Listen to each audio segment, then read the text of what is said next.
Pour me présenter d'abord, je m'appelle Rupert Morgan et je suis écrivain en plusieurs genres. J'écris des romans. J'ai créé la collection Paper Planes pour les éditions Didier. Je suis aussi journaliste chez Bayard Presse. Et la plupart puisque je suis venu en France à cause d'une femme, il y a longtemps, la plupart de ce que je fais maintenant, ça tourne autour de comment écrire en anglais de façon limpide pour un public international, pas uniquement français, mais à l'international. Et tout ça, là, je vais vous parler un peu du concours de creative writing qu'on a créé autour de cette collection et les conseils que je pourrais vous donner pour comment faire écrire les enfants de façon assez détaillée. Et je vais aussi faire un peu l'évangile en général du creative writing à l'école. Alors pour moi, ça commence au collège à cause d'un seul prof. C'était une toute petite école de rien du tout à la campagne. Et j'avais un prof qui faisait des choses un peu à sa manière, lui. Et il faisait deux choses en particulier. Il nous lisait. Chaque semaine, on aurait un cours entier où il nous lisait tout simplement un roman. Et c'était notre moment magique de la semaine, où on était juste transporté par le plaisir d'entendre la voix d'un prof lire un texte. Et l'autre chose qu'il faisait, c'est qu'il nous faisait régulièrement faire du creative writing et créer des petites histoires qui étaient notées, pas entièrement sur la langue, mais aussi sur l'idée, l'approche et tout ça. Et je pense que pour moi, ça a certainement changé le cours de ma vie parce que c'était la matière que j'adorais. J'adorais quand il nous demandait d'écrire des histoires. Et mais c'est pas, je dirais que c'est pas forcément. Moi, je suis devenu écrivain, genre romancier, etc. Mais la fille qui était souvent assise à côté de moi en classe, elle est maintenant chef de communication chez Google. Et c'est en partant de cette petite école à la campagne en Angleterre. Et je suis sûr, chez elle comme chez moi, c'est à cause de façon dont ce prof a su valider tout. Quand on est enfant, on est naturellement créatif. On est tous comme ça. Personne n'a jamais dû expliquer à un enfant comment jouer avec des poupées. Tu donnes des poupées à un enfant et il va créer des personnages, il va créer une histoire et ça part naturellement. Et ce qui est un peu tragique dans la façon dont on grandit, c'est qu'il y a tellement de choses de notre système créé au 19e siècle d'école où on pousse l'enfant vers autre chose, vers des tâches plus mécaniques, disons, et ils finissent à un moment donné par être un peu gênés par le fait d'aimer créer les choses et c'est pas validé par le système. Et moi, je dirais que c'est surtout aujourd'hui, c'est super mauvais pour leur avenir parce que savoir communiquer, c'est l'essentiel de la société. Et moi, je communique dans une façon très, très évidente à travers des livres, mais tous les métiers, ceux qui sont bien dans ces métiers, souvent, c'est parce qu'ils savent communiquer. Un bon prof, c'est un prof qui communique. Un bon avocat, c'est un avocat qui sait comment comment présenter un argument, un politicien. C'est tous les métiers qui sont touchés par ça. Et donc, c'est vraiment, je dirais, c'est pas une histoire, faire du creative writing à l'école, c'est pas une histoire de faire plaisir aux enfants, c'est vraiment donner un atout dans la vie en général. En gros, l'idée, c'était que je voulais essayer de recréer les circonstances qu'on avait dans cette école à la campagne, où il y avait un concours en France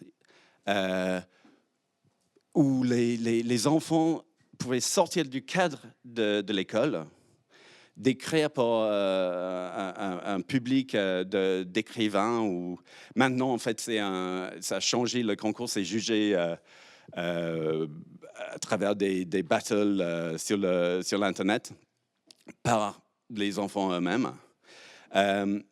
Et donc, l'idée, c'est de vous donner la possibilité de proposer aux enfants un cadre où leur besoin d'être créatif est complètement validé par le système. Et on cherche il n'y a pas de hors-sujet, il n'y a pas de bonne ou mauvaise réponse. C'est un concours où on ne juge pas leur niveau d'anglais.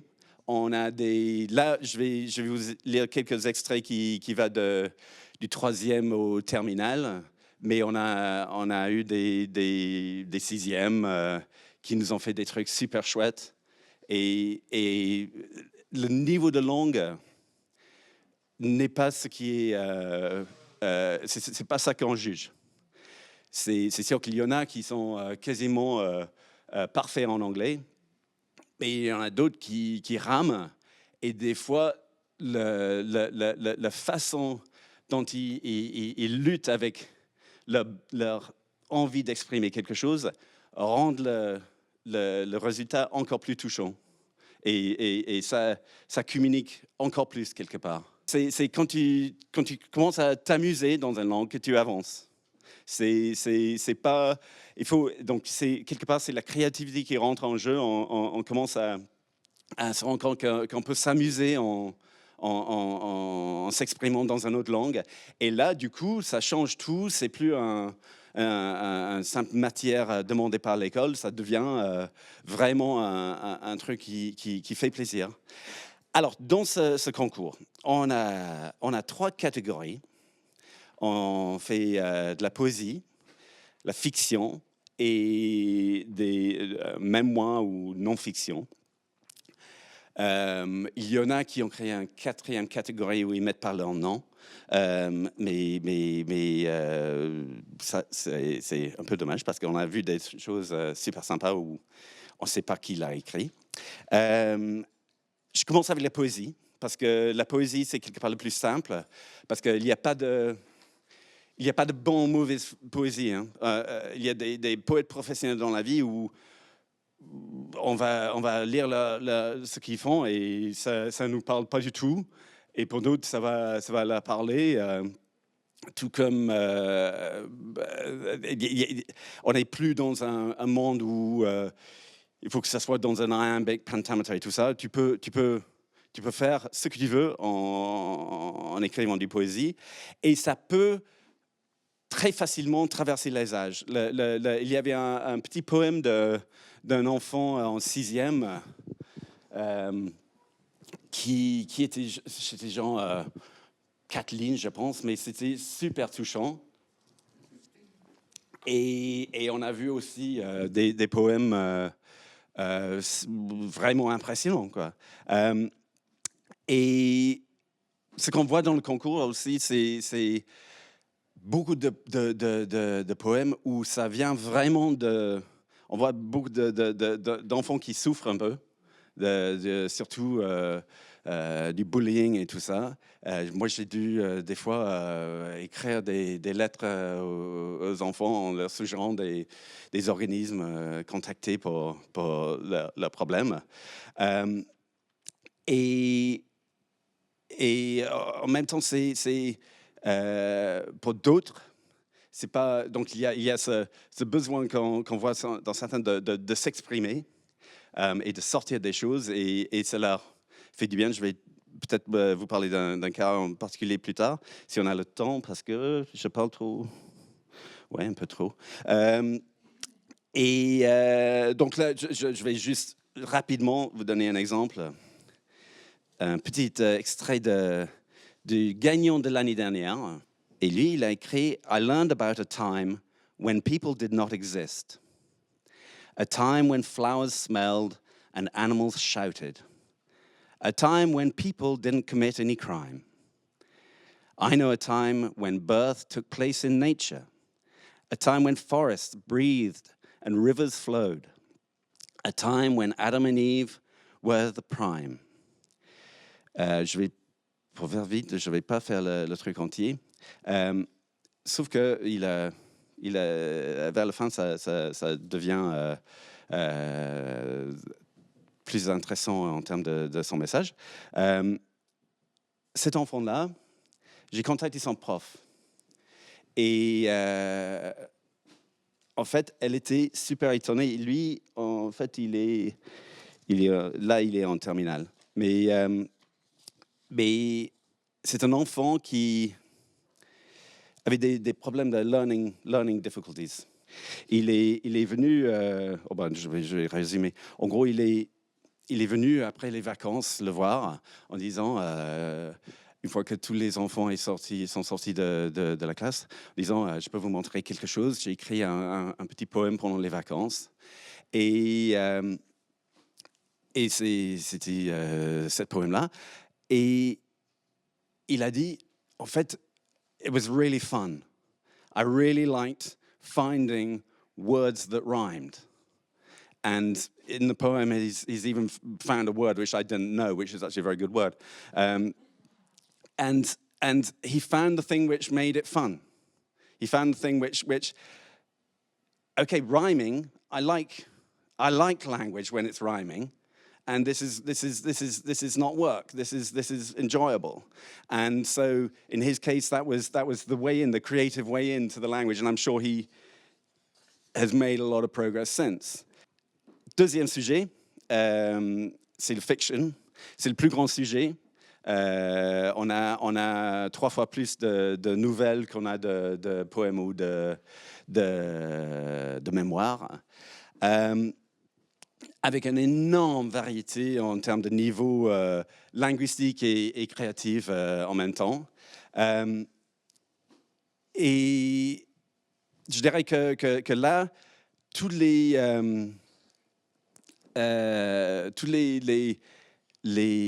nouvelles qui marchent, qui ont gagné des prix, ont compris un truc essentiel à comprendre dans le short fiction. C'est la différence entre un film au cinéma et un Polaroid. C'est-à-dire que nous, on met une limite de 1000 mots. En 1000 mots, on ne raconte pas une histoire avec un début, un milieu et un fin. Il faut que ça va directement quelque part et que on sent ce qui est autour. C'est qu'un bon photographe, on comprend plein de trucs dans ce petit snapshot de la vie. Et c'est ça qu'il faut faire quand on fait un format court comme la nouvelle. Et ça, je dirais que quand on lit les copies, on sait au bout d'une phrase si l'enfant a compris cette différence ou pas. Shay smoothly turned the glossy pages of a magazine she shouldn't have. They were all supposed to be burned. The pages were colorful, most of them covered with pictures of people. Lee was looking at the magazine from over her shoulder, giggling. Almost all the pictures were of women, uncomfortably thin women. They seemed truly happy, though. They were all dancing, laughing, or kissing. je ne vais pas continuer, mais moi, personnellement, quand je lis ça, j'ai envie de continuer à lire tout de suite. Tout de suite, on est plongé dans un univers. On arrive en plein milieu et je connais plus sur Shay quand l'écrivain n'a absolument pas décrit ce personnage. Je comprends plus sur sa personnalité. Et c'est ça l'essentiel pour écrire ce genre de choses, c'est de leur dire que the beginning is not the beginning. The beginning happened long before your story began. You come in at a key moment. Et comme ça, on avance tout de suite, on commence à approcher l'histoire différemment parce que les détails vont venir se coller naturellement à ce qui se passe. Tout est dans l'action ou le moment où on se trouve. Et je pense que c'est à chaque fois le même. On a aussi le problème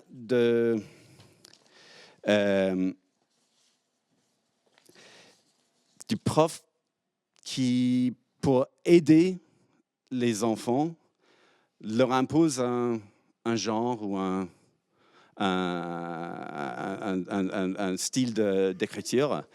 Et tu sens ça quand tu lis, on reçoit genre 500 copies, et dès que je lis le deuxième, je regarde jamais d'où viennent les copies, le nom des profs, etc. Mais sur le deuxième, je dis, ah tiens, ça doit être la même classe que l'autre. Et tu regardes, c'est toujours le cas. Donc là, le deuxième que j'ai lu, ça vient d'un prof que j'ai souvent remarqué son nom dans le concours. Elle a souvent eu des enfants qui ont gagné des prix. Et donc, j'ai décidé de le contacter au Maroc. Et elle a travaillé dans plusieurs écoles au Maroc et en Roumanie. Elle a l'air de pas mal bouger, mais elle a toujours eu un bon résultat en termes de ce concours. Et ce qu'elle dit, elle, sur le concours, c'est que déjà, c'est jamais imposé. C'est toujours dans le volontariat que ça se fait. Elle leur parle de la possibilité de faire partie de ce concours. Tout de suite, elle me dit usually the answers which come first are I can't write, I have no imagination. It's already difficult for me to write in French. It will be even more difficult for me to write in English. And I tell them, everybody can write, as everyone has something to say. And they usually answer, but we have nothing to say, nothing interesting.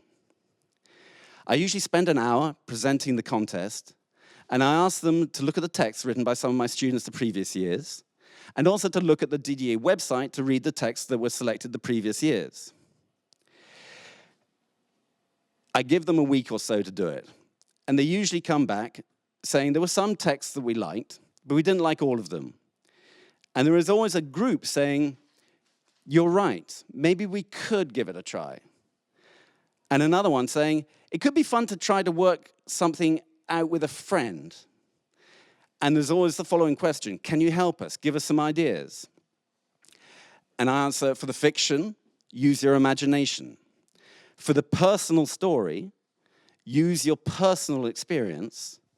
You can talk about your trips, your emotions, and also your imagination, of course, is you can find inspiration in something that has actually happened to you.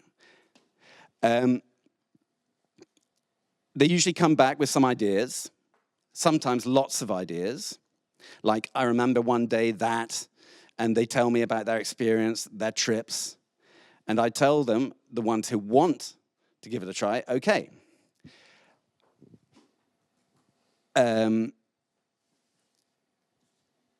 So now, she, therefore, the way that it works is there's always this little group. She's in collège and lycée. She's not doing spécialiste anglais. She's doing science and things like that.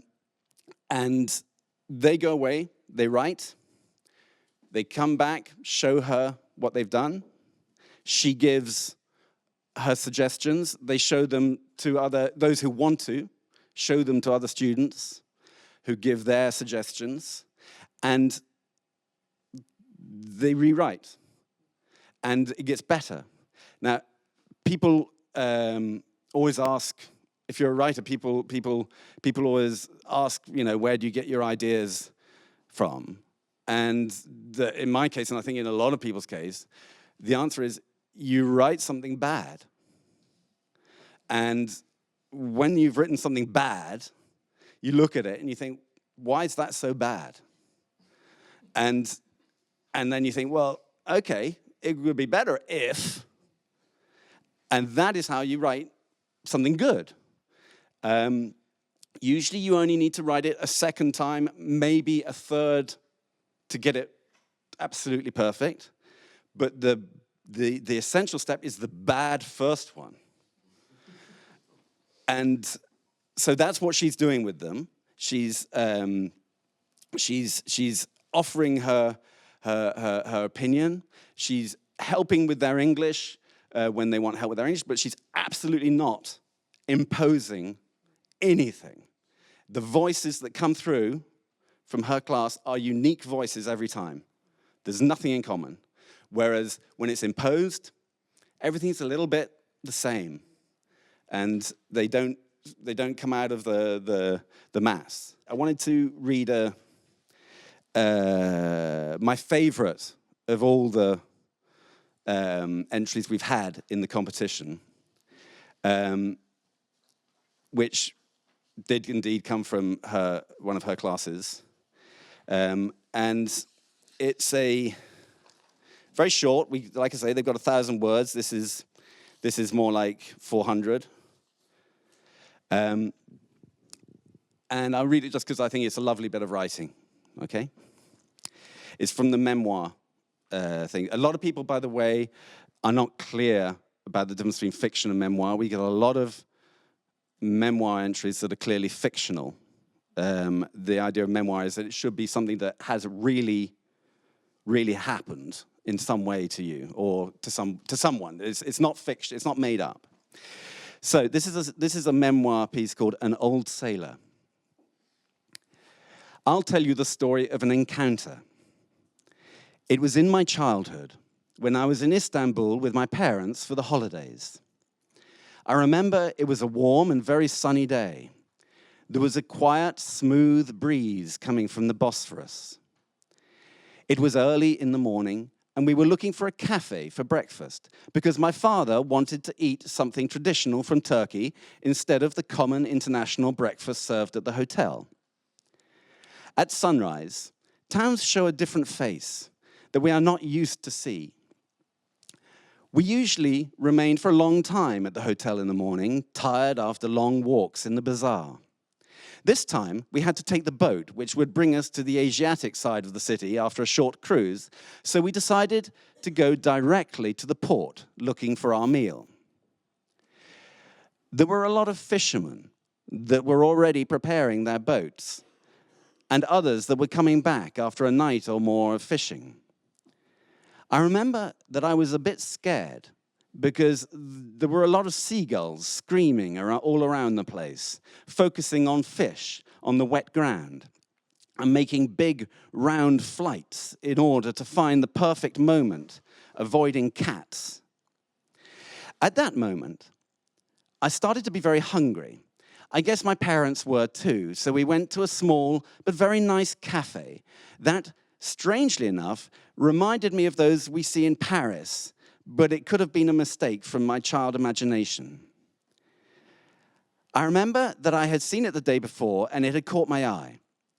We sat at a sidewalk table with a view on the sea. We ordered a Turkish breakfast, and my parents started to discuss. My eyes wandered around, and then I saw him.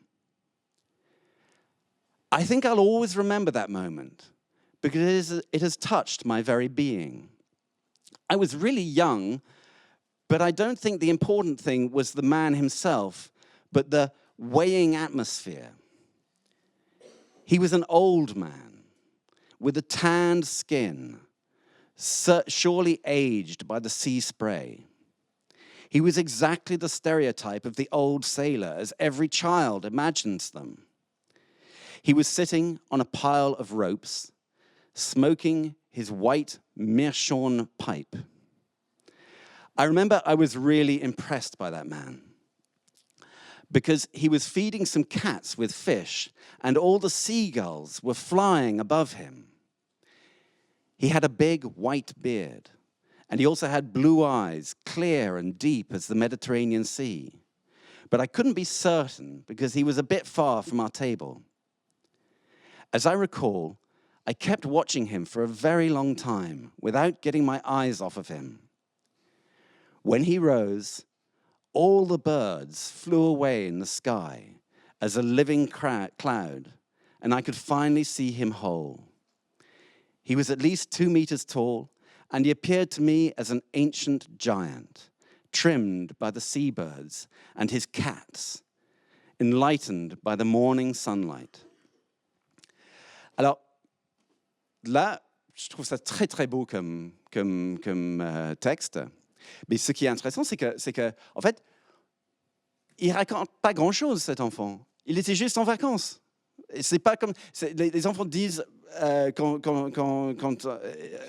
ce prof suggère de faire le concours, bah, il n'y a rien qui s'est passé dans notre vie. On n'a rien à raconter. Là, c'est dans un sens très très banal ce qu'il décrit. C'est juste un mec qu'il a vu en vacances avec ses parents, mais en travaillant le texte, en focalisant sur le moment, il est arrivé à faire un truc super, super sympa. Et pour revenir à cette question de l'utilité de faire ça, j'avais mentionné à ce prof que ce texte-là était mon préféré de tous les mémoires qu'on a eus. Et elle a dit, elle m'a raconté un peu le parcours de cet enfant. Elle a dit, he was brilliant, but the type of student who was never motivated in class. He was actually a pain in class. Excellent student in most subjects, but not in English. And there were some bilingual kids in the group. And he wasn't working that much. He lacked confidence in English, as he had a terrible French accent. He did a really good job. I did love his text. And the participation to the writing contest was great for me, because he really did a good job to write a nice text. And after that, he became one of the leaders of the English class. He was actually accepted at Sciences Po in Reims, where the studies are in English. And when he had the interview for Sciences Po, he was so confident. And he told me that during the interview in English, he felt great and very confident. And that the prize he had won at the contest helped him a lot. And he got selected. So, comme je dis, ce prof, c'est pas tous les enfants, c'est ceux qui sont intéressés par l'idée de participer à faire quelque chose. Mais avec ceux qui le font, ça peut être radical, l'effet que ça peut avoir. Parce que on est tous différents et le truc qui va faire clic, c'est pas la même chose pour tout le monde. Et il y en a certains où c'est ça qui fait le déclic. Donc, voilà l'utilité de le faire. J'ai aussi, il y a un truc que j'ai oublié de lire. J'ai quelque chose écrit qui m'a été écrit par la fille qui a écrit l'histoire là avec l'enfant qui regarde les pages de magazine et c'est interdit et tout ça. Et ce prof a demandé How did you manage to write your story? Her reply is, it's not very interesting actually. Lately I've got lots of time, free time, since I have an hour and a half to get home. Lots of time to wander and get lost in my mind. So I'm just wondering about how some things happening today would have been badly seen a few years back, and the other way around. I thought about the concept of beauty standards put by society for us to follow. Would it have been any different if society decided to change these rules? Could the same person considered ugly in today's society be beautiful in a different society? Well, I decided to throw myself a few hundred years later and imagine how things could be. Then it just came together on its own. I wrote what I thought of, what came to me at first. Then I kind of had a hard time figuring out the end. So I forgot about it for weeks until the right thing came to me. I think the first tip I'd give to people would be not to try too hard. I mean, you should take your time. Write whatever's going through your mind and enjoy it. You'll be good at it, even if you're struggling at first. Trust me, practice will make it better and effortless. The second tip is to write it down on paper. I mean, just feeling the writing surface underneath your hand, holding the pen and taking your time, slowing down, and considering the big picture helps. Last tip, read more. Reading has a great influence on people's minds. Writing isn't something that can be taught, really. Each of us has his own way of writing. So to learn writing, you should read, read, and read. It'll help you find inspiration through other people's ideas and opinions, learn new things, see different points of view, learn wider vocabulary, and unconsciously learn how to write. Alors là, c'est une fille en troisième. Elle a tout compris. Dans ce que vous avez lu, c'est très bien écrit. Oui. Est-ce qu'ils sont suivis, ils sont encadrés? Je pense que ça dépend entièrement leurs textes sont corrigés avant de vous parvenir. Enfin... Ça dépend entièrement, je pense, du prof, mais je dirais que la plupart du temps, oui. On sent que ils ont eu de l'aide à améliorer l'anglais, ce qui est absolument pas contre les règles. Hein. Ouais. Et surtout, je pense que là, si on peut les aider à revoir leur texte de comment est-ce que je pourrais le faire une deuxième fois, c'est là le moment où ça fait un saut en avance et il y a un énorme apport de l'œil de l'autre. Là. Moi, quand j'écris des livres, il faut que ma femme lise mes textes. Hein.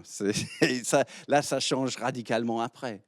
Donc, c'est toujours, pour tout le monde, super utile d'avoir ce regard de l'autre. Rupert, can I say something? I've got one. En fait, par rapport à ta question, il y a deux choses, je dirais.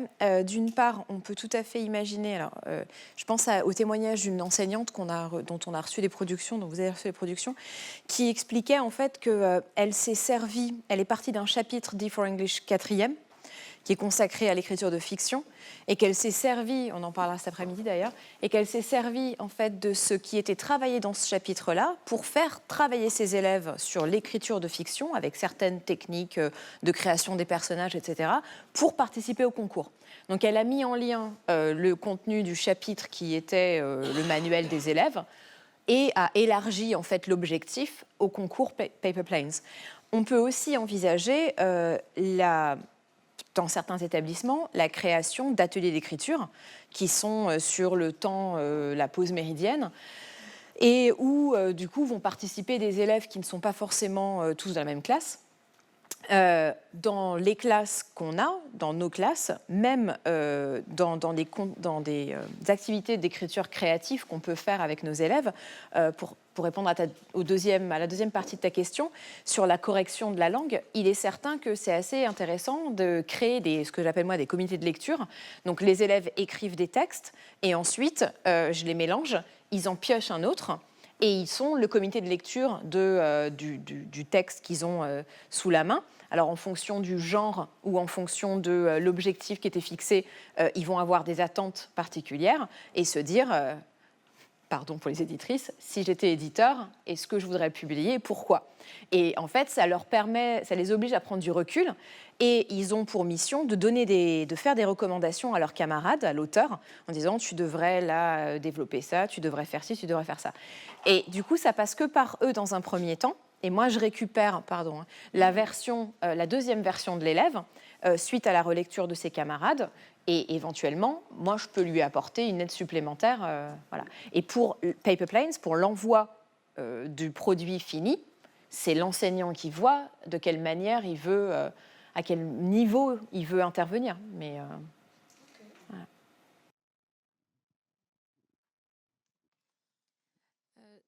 J'avais vu effectivement qu'il y avait ce concours, mais trop tard pour cette année.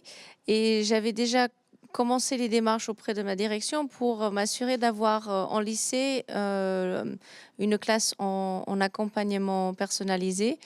Donc, c'est seulement 1 heure par semaine, mais si j'arrive à avoir un groupe stable, de proposer l'atelier d'écriture créative sur plusieurs mois, à raison d'1 heure par semaine en commun, avec le travail qu'ils souhaitent faire ou non à la maison, pour pouvoir arriver à un produit fini et prêt à être envoyé pour le concours de l'année prochaine. Mais là, pareil, on peut avoir des élèves qui viennent d'autres classes, qui sont avec d'autres enseignants pendant leur cours d'anglais habituel, et ça permet de brasser un peu plus les idées et forcément avoir un effectif à une dizaine d'élèves plutôt que 30 ou 35 en classe habituelle. Et c'est un espace-temps donc à part. Ça a l'air génial, oui. Ouais. C'est aussi, c'est pas le genre de choses qui est noté, c'est pas quelque chose qui fait partie du travail en classe, mais selon la prof que j'ai pris comme exemple, elle dit forcément, en termes de participation générale et tout ça, il y a quand même un avantage pour les enfants qui participent. Thank you, Rupert. Merci beaucoup.